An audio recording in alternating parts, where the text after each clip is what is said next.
اعوذ باللہ من الشیطان الرجیم بسم اللہ الرحمن الرحیم۔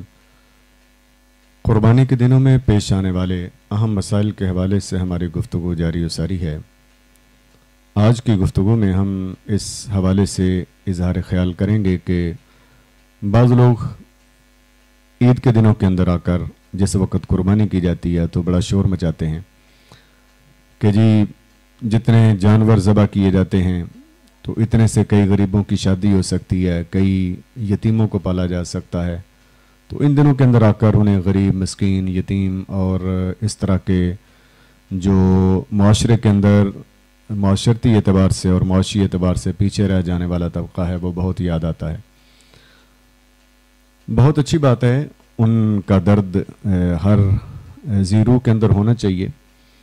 اور انسان تو ہمدردی سے مرکب ہے، اس کے اندر ہمدردی کا جذبہ بھی ہونا چاہیے۔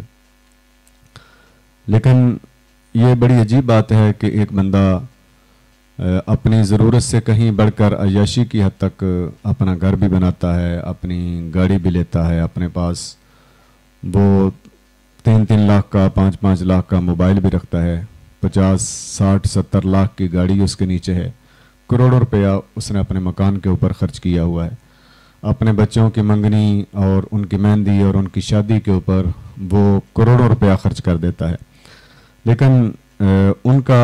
یہ والا جذبہ اسی وقت جاگتا ہے جس وقت سنت ابراہیمی یعنی قربانی کے دن آتے ہیں۔ تو اس سے اہل درد حضرات اور دین سے محبت کرنے والے احباب جو ہیں وہ آٹومیٹیکلی اس خیال کی طرف منتقل ہو جاتے ہیں کہ وہ یتیموں، مسکینوں اور معاشرتی اعتبار سے پیچھے رہ جانے والے طبقے کی ہمدردی کے اندر یہ بات نہیں کرتے، بلکہ ان کی یہ بات جو ہے وہ اللہ اور اس کے رسول صلی اللہ علیہ وآلہ وسلم کے خلاف اور دین اور شریعت کے مخالفت کی وجہ سے ہوتی ہے۔ بہرحال ان کی بات اپنی جگہ پر، لیکن جس وقت کوئی بھی بات انسان کی سماعتوں سے ٹکراتی ہے تو وہ اپنے اثرات مرتب کرتی ہے، چاہے پازیٹیو ہو یا نیگیٹو ہو۔ تو جس وقت عام لوگوں کے ذہن کے اندر، عام لوگوں کی سماعتوں کے اندر یہ بات آتی ہے تو وہ بظاہر انہیں بڑی اپیل کرتی ہے کہ یار بات تو ٹھیک ہے کہ قربانی کے دنوں کے اندر ہم اس قدر لاکھوں جانور قربان کرتے ہیں، ذبح کرتے ہیں، تو اس کی بجائے اگر کسی بچی کی شادی کر دی جائے جس کے پاس مال و دولت نہیں ہے اور شادی کے قابل نہیں ہے وہ مالی اعتبار سے، تو بظاہر تو یہ بڑا اچھا عمل لگتا ہے۔ تو دیکھیں اللہ رب العزت جو کہ ہمارا خالق اور مالک ہے، اور جس نے ہمیں پیدا کیا اور ہمیں بنایا اور پھر اس کے بعد ہماری ہدایت اور ہماری رہنمائی کے لیے اپنی ڈائریکٹ تعلیمات دے کر اپنے انبیاء اور رسولوں کو اور معظم انسانی ہستیوں کو اس کائنات کے اندر مبعوث فرمایا، انہیں اپنی طرف سے تعلیمات دے کر بھیجا کہ میرے بندوں کو میری طرف راغب کرو، اور وہ اللہ رب العزت کے حکم کی تعمیل کے اندر لوگوں کو دین کی طرف راغب کرتے رہے، اللہ کی طرف بلاتے رہے، اور اس کے لیے انہوں نے بڑی مشکلات بھی برداشت کیں اور اپنے اہل خانہ کے حوالے سے بہت مشقتوں کے اندر انہوں نے وقت گزارا، لیکن اللہ رب العزت کے احکامات کی تعمیل کے اندر وہ دن رات لگے رہے۔ اور ان میں سے سب سے زیادہ مشکلات جس نبی اور رسول نے سہیں وہ بلا شک و شبہ میرے اور آپ کے نبی حضرت محمد رسول اللہ صلی اللہ علیہ وآلہ وسلم ہیں، جس کا اظہار بھی کئی موقعوں پر کریم آقا صلی اللہ علیہ وآلہ وسلم نے فرمایا۔ تو آپ بھی اللہ رب العزت کی ڈائریکٹ تعلیمات لے کر لوگوں کو اور اللہ کے بندوں کو اللہ کی طرف بلاتے رہے اور انہیں تعلیمات سے نوازتے رہے۔ تو جب ہم ان کی بارگاہ میں جاتے ہیں اور یہ سوال کرتے ہیں کہ یا رسول اللہ ہمارا خالق ہے، اللہ ہمارا مالک ہے، وہ ہم سے بہتر جانتا ہے، ہماری ضرورتوں کو ہم سے بہتر جانتا ہے، اور ہر کسی بھی انسان سے زیادہ بہتر ہمارا کفیل بھی ہے، ہمارا کارساز بھی ہے، ہمارا رازق بھی، ہمیں سب کچھ عطا کرنے والا ہے۔ تو آپ تو ڈائریکٹ اللہ رب العزت کی تعلیمات کے امین ہیں، اور اللہ سے ڈائریکٹ آپ حکم لے کر اللہ کے بندوں کو اللہ کی طرف بلاتے ہیں۔ تو آپ ہمیں بتائیں کہ قربانی کے دنوں کے اندر اگر کوئی اور عمل کر لیا جائے قربانی کے بجائے، یعنی کسی بچے کی شادی کر دی جائے یا کوئی ایسا اور انسانی ہمدردی والا کام کر دیا جائے، تو اس کے بارے میں آپ کی تعلیمات جو ہیں وہ ہمیں کیا رہنمائی عطا فرماتی ہیں۔ تو رسول کریم صلی اللہ علیہ وسلم کے کچھ ارشادات ہماری سماعتوں سے گزرتے ہیں، اور ہم دیکھتے ہیں کہ سیدہ عائشہ صدیقہ رضی اللہ تعالی عنہا ایک حدیث مبارکہ کی راوی ہیں جس کو میں نے مشکاہ شریف کے اندر پڑھا، اور اس کے اندر آپ فرماتی ہیں کہ رسول اللہ صلی اللہ علیہ وسلم نے ارشاد فرمایا کہ 10 ذی الحج کے دن انسان کا کوئی عمل قربانی سے زیادہ پیارا نہیں ہے، یعنی عید کے دنوں کے اندر کوئی عمل انسان کا خواہ کوئی ہو، اس کو بالکل عام رکھا حکم کو، تو ہر عمل کا مقابلہ قربانی سے کیا، اور قربانی کے مقابلے میں سارے کے سارے اعمال کو کھڑا کر کے عائشہ صدیقہ رضی اللہ تعالیٰ عنہ فرماتی ہیں کہ کریم آقا صلی اللہ علیہ وسلم نے ارشاد فرمایا سارے کے سارے عمل ایک طرف اور قربانی ایک طرف، عید کے دنوں کے اندر قربانی سے بڑھ کر اللہ کے نزدیک پیارا عمل اور کوئی نہیں ہے، یعنی سب سے پیارا عمل اللہ رب العزت کو عید کے دنوں کے اندر قربانی کا عمل لگتا ہے۔ اور پھر اس کے بعد کریم آقا صلی اللہ علیہ وسلم نے ارشاد فرمایا کہ اس کا جانور قیامت کے دن اپنے سینگوں، بالوں اور کھروں کے ساتھ آئے گا، اور قربانی کا خون زمین پر گرنے سے پہلے اللہ کے نزدیک درجہ مقبولیت کو پہنچ جاتا ہے، سو تم قربانی خوش دلی کے ساتھ کیا کرو۔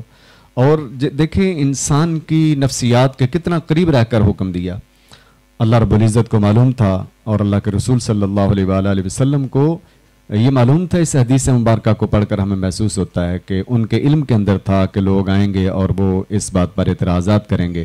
اور ان کے دل کے اندر ایک تنگی سی محسوس ہوگی، تو سرکار صلی اللہ علیہ وسلم نے آخری جملہ ارشاد فرمایا کہ خوش دلی کے ساتھ قربانی کو کیا کرو۔ تو اس کے اندر انقباض نہیں ہونا چاہیے، اس کے اندر جو ہے قربانی کرتے ہوئے تمہارا دل تنگ نہیں ہونا چاہیے، اور کسی قسم کی ایسی تنگی اور حرج کی کیفیت تمہارے اندر نہیں ہونی چاہیے، بلکہ انتہائی خوش دلی کے ساتھ قربانی کو کرو، کیونکہ اللہ ہی دینے والا ہے، اللہ ہی کارساز ہے، وہی رازق ہے، وہی تھوڑا اور زیادہ عطا کرنے والا ہے۔ تو اس لیے جس وقت اس کے دیے ہوئے میں سے بندہ اللہ کے راستے میں خرچ کرتا ہے اور بالخصوص اس کے حکم کے مطابق خرچ کرتا ہے، تو اللہ رب العزت اس سے خوش ہوتا ہے اور اسے اور رزق عطا کرتا ہے۔ بلا شک و شبہ بچیوں کی شادی کرنا اور یتیم اور بے سہارا لوگوں کی مدد کرنا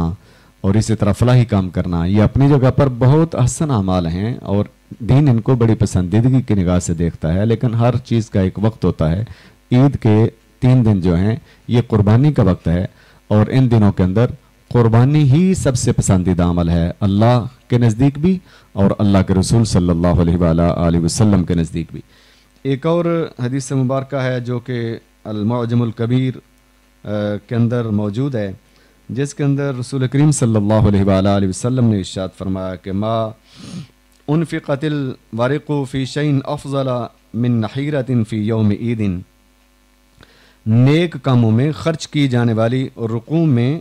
سب سے افضل عید الاضحیٰ کے دن قربانی پر خرچ کی جانے والی رقم ہے۔ تو آپ دیکھیں کہ نیک کام سارے کے سارے کریم آقا صلی اللہ علیہ وسلم نے ایک طرف رکھے اور قربانی کا عمل عید کے دنوں کے اندر ایک طرف رکھا، اور ارشاد فرمایا کہ اس پر بھی خرچ کیا جا سکتا ہے، فلاں پر بھی خرچ کیا جا سکتا ہے، اس کی ڈیٹیل کے اندر جائیں تو، لیکن اللہ کے نزدیک سب سے بہترین عمل اور سب سے زیادہ پسندیدہ خرچ جو ہے وہ عید کے دنوں کے اندر قربانی پر کیا جانے والا خرچ ہے۔ تو اس لیے عید کے دنوں کے اندر اس پروپیگنڈا کا شکار نہیں ہونا چاہیے، اور خوش دلی کے ساتھ اور انتہائی مسرت کے ساتھ، انتہائی جذبہ ایمانی کے ساتھ سنت ابراہیمی کو ادا کرنا چاہیے، اور رسول کریم صلی اللہ علیہ وسلم کی سنت پر عمل پیرا ہونا چاہیے۔ باتیں کرنے والے کرتے رہتے ہیں، مخالفت کرنے والے کرتے رہتے ہیں، لیکن اللہ کے بندے اور رسول کریم صلی اللہ علیہ وسلم کے امتی ان چیزوں کو کبھی مد نظر نہیں رکھتے اور وہ خاطر میں کبھی نہیں لاتے، بلکہ الحمدللہ آج بھی لوگ سنت ابراہیمی پر عمل کرتے ہیں۔ سرکار صلی اللہ علیہ وسلم کی اتباع کے اندر ان دنوں کے اندر قربانی کا جذبہ سب سے زیادہ عروج پر ہوتا ہے، اور سازش کرنے والے اور وسوسے ڈالنے والوں کی وسوسہ اندازیاں اپنی جگہ پر قائم رہیں گی، لیکن اس کے ساتھ ساتھ وہ اعمال بھی قائم رہیں گے جن کو رسول کریم صلی اللہ علیہ وسلم کی اتباع کی برکات اور ان کا فیض حاصل ہے۔ رب ذوالجلال والاکرام ہمیں وسوسوں سے اور اللہ پاک ہمیں ایسے خیالات سے محفوظ فرمائے کہ ہم کسی کی باتوں کے اندر آ کر یہ سوچنے لگیں کہ قربانی کے دنوں کے اندر قربانی کے علاوہ کوئی اور عمل کر لیا جائے، بلکہ ہم پورے جذبہ ایمانی کے ساتھ اللہ کے ساتھ عہد کریں کہ ان 3 دنوں کے اندر ہم اگر کوئی عمل کریں گے تو سب سے بڑھ کر ہمارا عمل قربانی کا عمل ہوگا، اور ہمارا مال قربانی پر ہی خرچ ہوگا، اور تاکہ اللہ بھی ہمارے ساتھ خوش ہو اور اللہ کے رسول صلی اللہ علیہ وآلہ وسلم بھی ہمارے ساتھ خوش ہو جائیں۔ اللہ رب العزت ہمیں خوش دلی سے قربانی کرنے کی توفیق عطا فرمائے۔ والسلام علیکم ورحمۃ اللہ وبرکاتہ۔